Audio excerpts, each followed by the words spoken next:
Namaste, Vanakkam.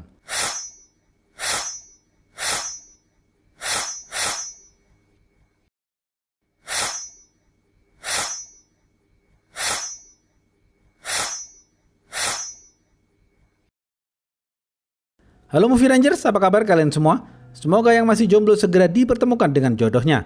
Hari ini Bang Jedar akan menceritakan film berbahasa Tamil yang berjudul Kutrame Tandanai. Skor IMDb-nya 7,7. Film ini dibintangi oleh aktor Kollywood bernama Vidarth dan disutradarai oleh Manikandan. Film ini bercerita tentang seorang pemuda yang memeras dua orang pria yang diduga sebagai pelaku pembunuhan. Oke, langsung aja, put your set on and listen to me.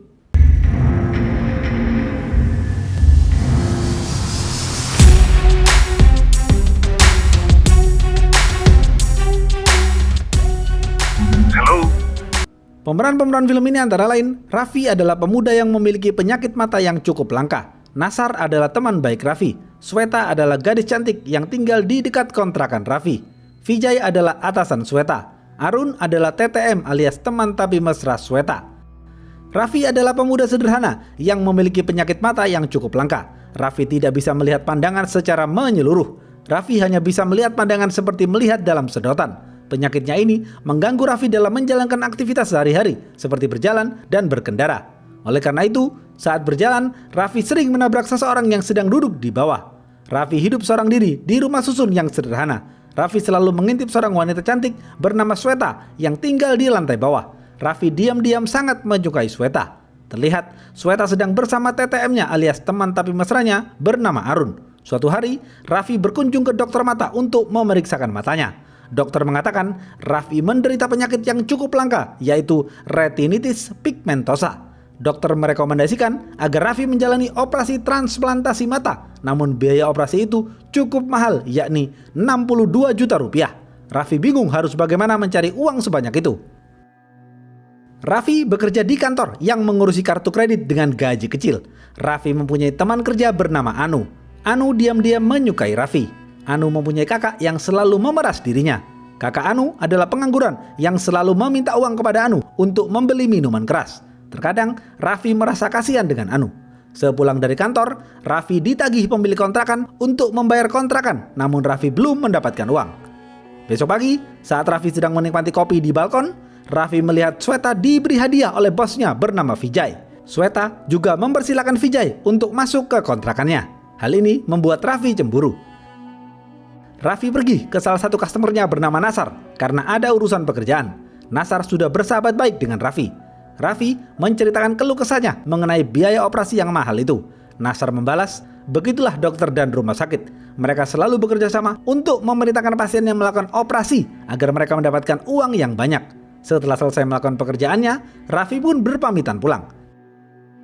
Raffi mencoba meminjam uang kepada bos di kantornya, namun bosnya menolak karena bagi bosnya, uang 60 juta adalah jumlah yang sangat besar.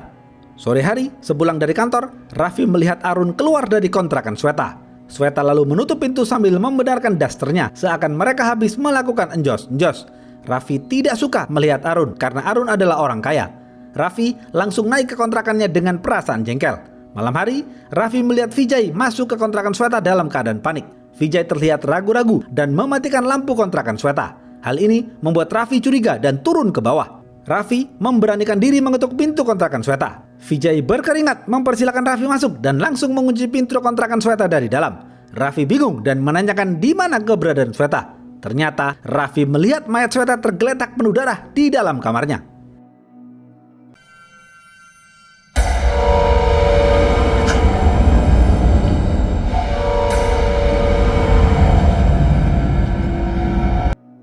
Raffi menuduh Vijay pasti membunuh Sweta. Tetapi Vijay ngotot mengatakan bukan dia pelakunya. Vijay juga bingung harus bagaimana. Raffi ingin melaporkan hal ini kepada polisi, namun Vijay melarang keras karena Vijay takut ia akan dituduh sebagai pelaku. Vijay berjanji akan memberikan Raffi uang jika tutup mulut. Raffi yang kebetulan sangat membutuhkan uang setuju dengan tawaran Vijay. Besok pagi, Raffi ketakutan dan khawatir dengan keadaan ini. Raffi mengintip kontrakan Sweta dan belum ada yang mengetahui hal ini. Beberapa hari kemudian, kepolisian datang dan menelusuri TKP. Raffi turun ke bawah dan melihat tim forensik menelusuri TKP. Raffi ketakutan dan berpura-pura tidak tahu apa-apa. Raffi kemudian berangkat kerja. Sore hari, ia berkunjung ke rumah Nasar dan menceritakan semuanya. Raffi berkata jujur dengan mengatakan bahwa dirinya menerima tawaran Vijay karena dirinya sangat membutuhkan uang untuk operasi. Nasar mengatakan dengan santai, "Mengapa kau mau menerima uang dari pembunuh?" Raffi membalas, "Pak Nasar, aku yakin Vijay bukan pembunuh Sweta." Nasar mengatakan, "Yang kau lakukan ini kurang tepat, Raffi. Ini bukan masalah benar atau salah, tapi ini tentang moralitas. Jadilah orang baik, maka kebaikan akan menyelamatkanmu. Begitupun sebaliknya." Kepolisian terus menyelidiki kasus ini dengan menginterogasi beberapa tetangga Sweta. Salah satunya adalah ibu laundry. Besok pagi, Vijay menelpon Raffi untuk mengajaknya bertemu. Mereka bertemu di tempat sepi. Vijay mengucapkan rasa terima kasihnya kepada Raffi karena tidak mengatakan apapun kepada polisi. Vijay bertanya kepada Raffi, ia mau diberi uang berapa. Raffi langsung menjawab 62 juta rupiah sesuai kebutuhan operasi matanya. Vijay memberikan cek sebesar 62 juta rupiah kepada Raffi. Setelah itu, mereka sepakat tidak berhubungan lagi. Raffi langsung mencairkan uang itu di bank dan menelpon Nasar. Raffi memberitahu Nasar bahwa ia sedang bahagia karena menerima uang dari Vijay untuk operasi matanya. Raffi kemudian pergi ke rumah sakit untuk membayar operasi matanya. Setelah mengurus administrasi dan semuanya, ternyata total yang harus Raffi bayar adalah 94 juta rupiah. Artinya, Raffi kekurangan uang 32 juta rupiah.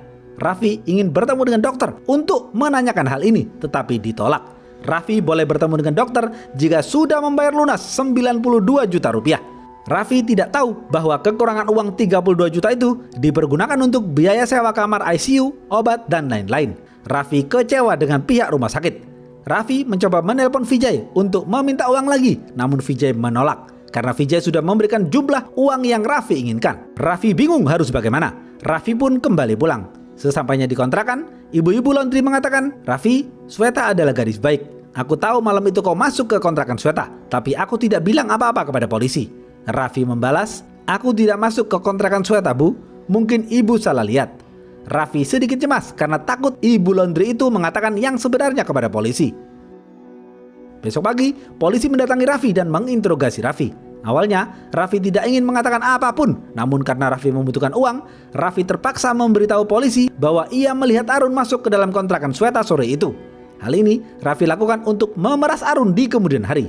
Raffi dan Arun kemudian dibawa ke kantor polisi secara terpisah. Raffi sambil menunjuk Arun dan mengatakan dengan tegas kepada polisi, "Benar Pak, itu adalah pria yang masuk ke kontrakan Sweta sore hari sebelum pembunuhan." Kepolisian juga menemukan fakta bahwa nomor WhatsApp Arun adalah nomor WhatsApp terakhir yang mengirim pesan kepada Sweta. Raffi mencoba menelpon Vijay untuk meminta uang lagi, namun nomor Vijay sudah diganti. Raffi lalu meminta tolong kepada Anu untuk mencari tahu informasi pribadi di dalam data-data customer di kantor. Meskipun itu adalah hal ilegal, Anu tetap membantu Raffi mencari nomor Vijay karena Anu sangat menyukai Raffi. Malam hari, Raffi didatangi sepupu Arun bernama Balan. Balan meminta tolong agar Raffi tidak menjadi saksi di pengadilan yang memberatkan Arun. Balan akan memberikan sejumlah uang kepada Raffi, namun Raffi marah dan menolak karena tawaran uang yang diberikan Balan sangatlah sedikit. Besok pagi, Raffi pergi menemui Nasar. Raffi menceritakan semuanya kepada Nasar. Nasar mengatakan, "Kau memanfaatkan keadaan ini untuk mendapatkan uang untuk operasimu. Itu adalah pilihanmu, namun yang paling dirugikan dalam hal ini adalah Sweta. Kasihan Sweta." Omongan Nasar ini membuat Raffi kepikiran, namun Raffi cuek saja karena yang Raffi butuhkan sekarang adalah uang untuk operasi matanya. Raffi kemudian bertemu dengan kepolisian dan melaporkan bahwa ia juga melihat pria bernama Vijay masuk ke dalam kontrakan Sweta beberapa hari sebelum terjadi pembunuhan. Raffi melakukan itu agar bisa memeras Vijay lagi. Setelah mencari, Anu berhasil menemukan informasi nomor handphone 13 pria bernama Vijay. Raffi langsung menelpon nomor itu satu persatu dan akhirnya Raffi berhasil berbicara dengan Vijay. Mereka berdua kemudian bertemu di kantor Vijay, namun tiba-tiba kepolisian datang dan Raffi langsung bersembunyi. Kepolisian menginterogasi Vijay.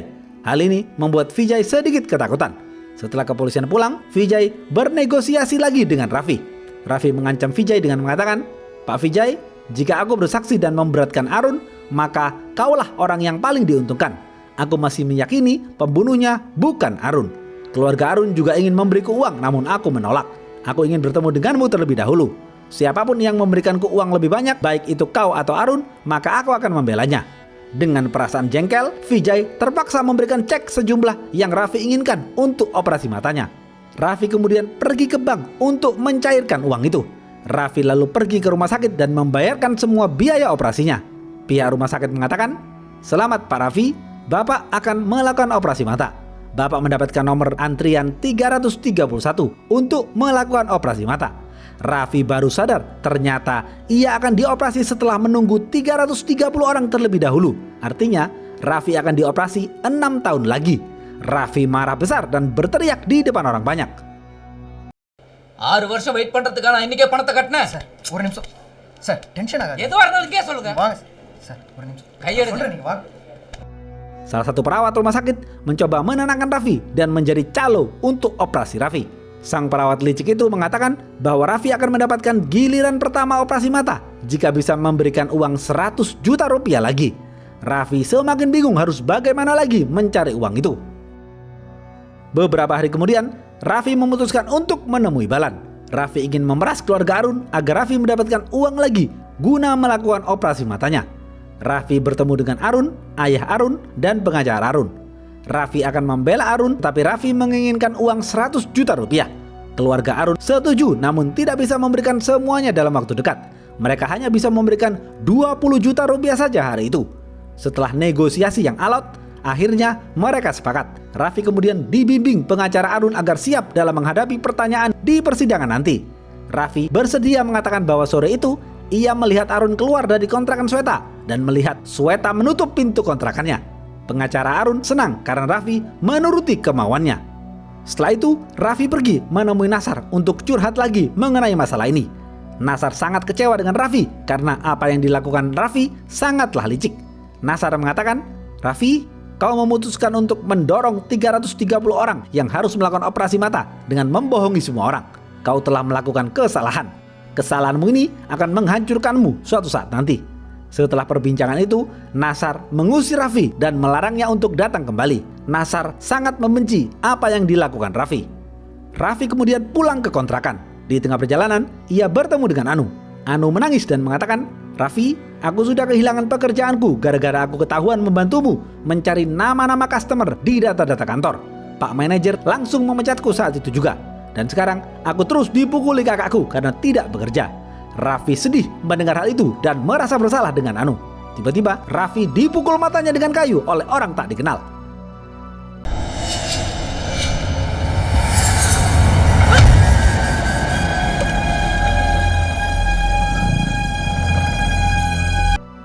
Raffi yakin ini dilakukan oleh orang suruhan Nasar, tetapi lagi-lagi Raffi memanfaatkan hal ini dengan licik. Raffi mendatangi Vijay untuk memerasnya lagi. Kali ini Raffi mengancam akan melaporkan bahwa pemukulan ini dilakukan oleh orang suruhan Vijay. Raffi meminta uang lagi kepada Vijay sebesar 500 juta rupiah. Vijay marah besar dan langsung menolak. Raffi terus mengancam dengan mengatakan, "Pak Vijay, aku tahu kau sudah menikah dan mempunyai anak. Aku mengikutimu beberapa hari lalu. Mungkin bukan kau pembunuh Sweta, tetapi isu perselingkuhanmu dengan Sweta akan menghancurkan keluargamu." Vijay akhirnya menenangkan diri dan mengakui perselingkuhannya dengan Sweta kepada Raffi. Namun Vijay mengatakan bahwa ia tidak membunuh Sweta karena Vijay sangat mencintai Sweta. Akhirnya mereka sepakat dengan satu syarat. Vijay akan memberikan uang 500 juta asalkan Raffi meninggalkan kota ini untuk selama-lamanya. Besok pagi persidangan digelar. Pengacara penuntut mengatakan Arun telah bertengkar dengan Sweta beberapa hari sebelum pembunuhan. Pengacara penuntut yakin Arunlah yang membunuh Sweta. Pengacara pembela Arun menolak hal itu.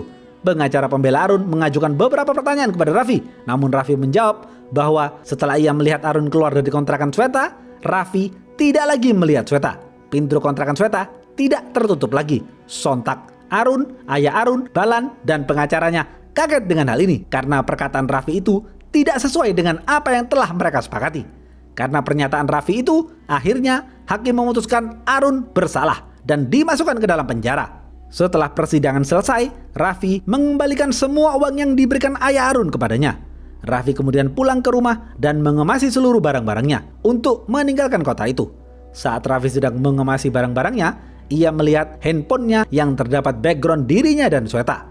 Barulah di sini diceritakan fakta pembunuhan Sweta. Ternyata selama ini Raffi menjalin kasih dengan Sweta.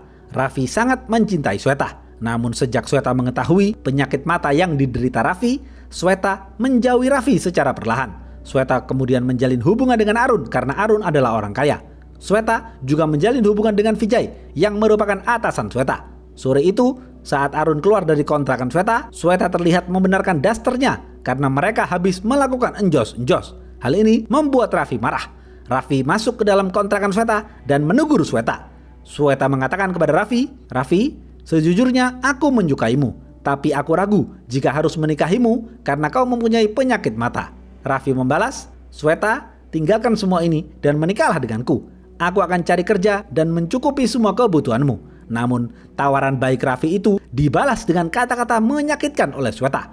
Sweta mengatakan, "Dari mana kau bisa mendapatkan uang untuk mengobati penyakit matamu itu, sedangkan kau adalah orang miskin? Dan seharusnya aku tidak membiarkanmu mendekatiku karena kau adalah pemuda miskin." Raffi marah dan langsung menebas leher Sweta dengan pisau hingga tewas. வயிற்றுல கூர்மையான ஆயுதத்தினால குத்தப்பட்டு உடல் அருந்ததுனால இந்த 1 மணி நேரம் வரைக்கும் வீர போராடி இதற்கான detail postmortem. Kemudian Raffi membakar semua kenangannya bersama Sweta. Raffi lalu memberikan uang yang cukup banyak untuk Ibu Laundry agar tutup mulut karena Ibu Laundry bisa menjadi saksi kunci yang memberatkan Raffi. Beberapa tahun kemudian, Raffi menikahi Anu karena merasa bersalah kepada Anu. Mereka berdua sedang menanti kelahiran anak pertama mereka. Mereka berdua pergi ke rumah sakit untuk memeriksakan kandungan Anu. Terlihat Anu membimbing Raffi saat berjalan. Ternyata Raffi buta dan tidak bisa melihat lagi. Barulah di sini diceritakan mengapa Raffi buta. Beberapa tahun lalu, Raffi mendapatkan uang banyak dari hasil memeras Vijay.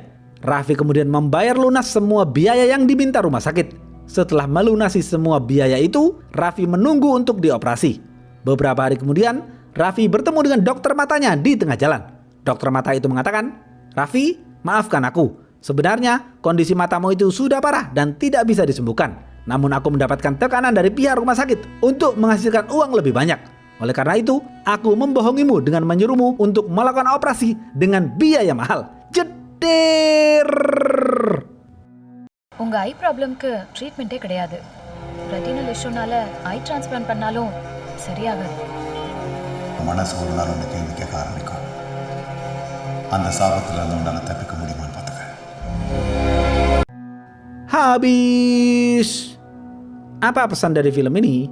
Jika kita melakukan kebaikan, kita akan mendapatkan balasan kebaikan. Jika kita melakukan keburukan, maka kita akan mendapatkan balasan keburukan. Oleh karena itu, di dalam kehidupan yang singkat ini, marilah kita selalu melakukan kebaikan walaupun berupa hal-hal kecil. Oke, segitu aja video kali ini. Stay watching and see you.